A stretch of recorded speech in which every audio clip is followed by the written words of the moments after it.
ውድና የተከበራችሁ የቻናሌ ቤተሰቦች እንዴት ቆያችሁ? በድጋሚ ተመልሻለሁ ማለት ነው።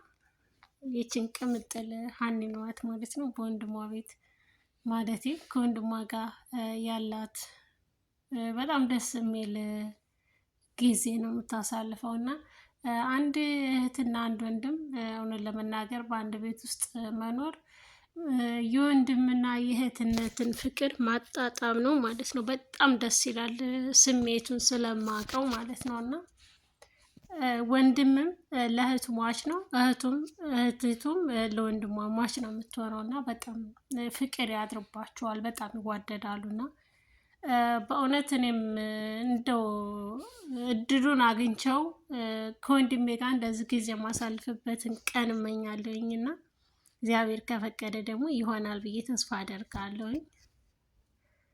እና በጣም ደስ ትለኛለች፣ ቅምጥልጥል ያለች ከነስሟም ቅምጥል አላት እሱ ራሱ ማለት ነው። እና ሀኒዬ በጣም ትመቸኛለች የሆነን ለመናገር የዋህ ናት ደግሞ ሲበዛ ምንም አታውቅም። ምስኪን ናት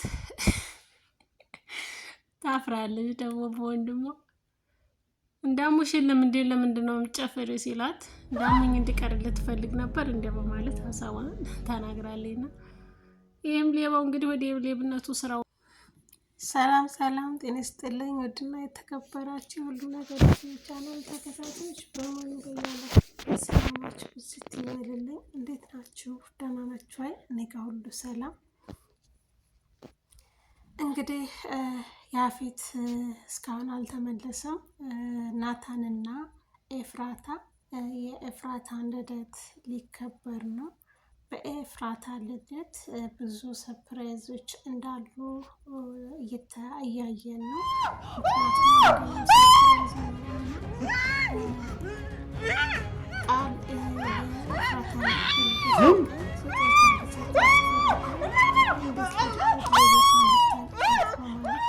አቅርባለች እህቱ ማለት ነው። እንዴት ይሄን ልታደርግ ቻልክ በማለት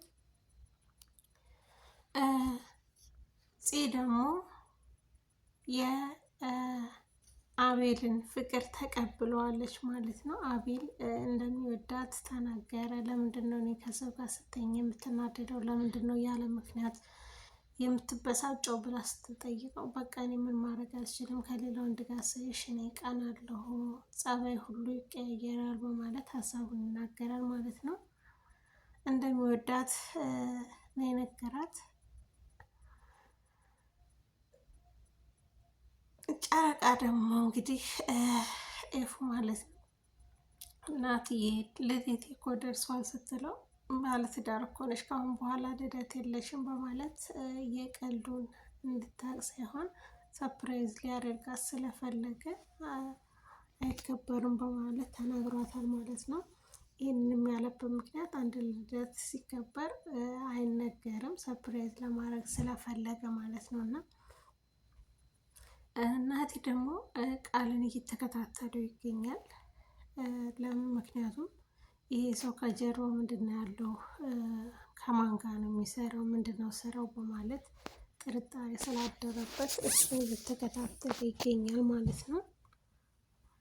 እንግዲህ መጨረሻ ላይ የሚደርስበት ይሆናል።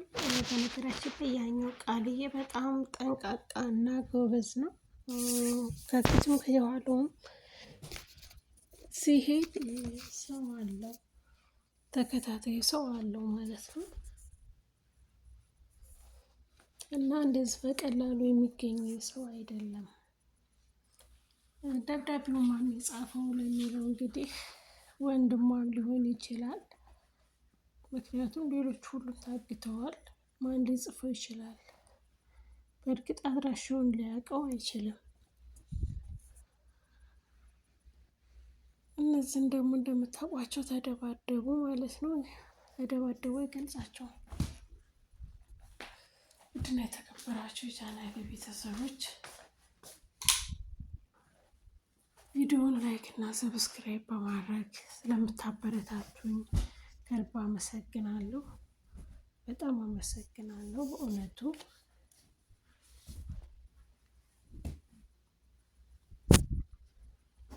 አንዳንድ ጓደኛ የወደድሻቸውን ያክል እንዲጠያቸው የሚያደርጉት የራሳቸው ምክንያት አላቸው ማለት ነው።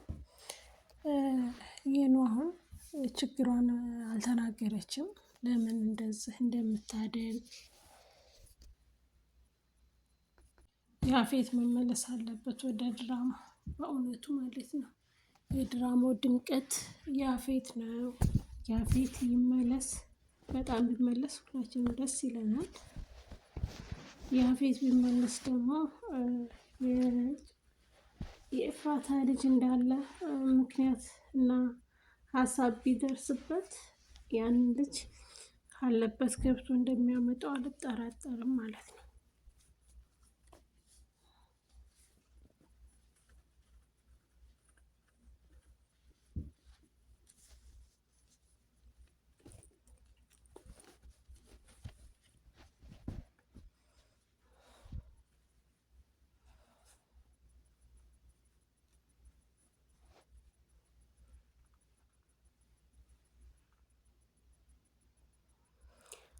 ውድ ቻናሌ ቤተሰቦች ብያላችሁ በሰላማችሁ ብዝት ይበልልኝ።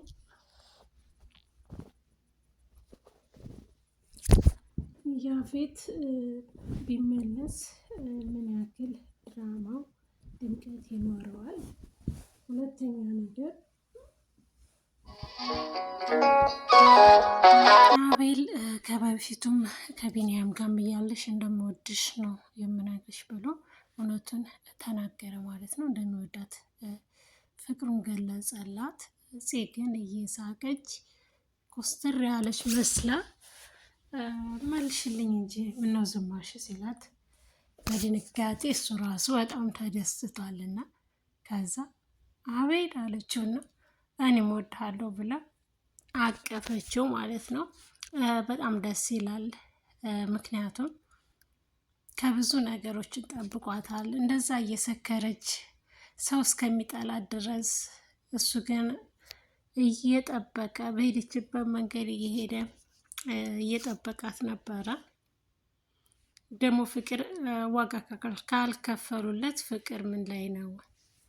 እና አቤል ደግሞ ፍቅሩን በተገቢ ሁኔታ መስዋዕት ሆኗል። ለፍቅሩ ብዙ ነገሮችን አድርጓል። አንድ ሰው ላፈቀራ ሴት ህይወቱን አሳልፎ እስከ መስጠት ድረስ ነው እና ይሄም መደረግ ያለበት እውነተኛው ይሄ ነው።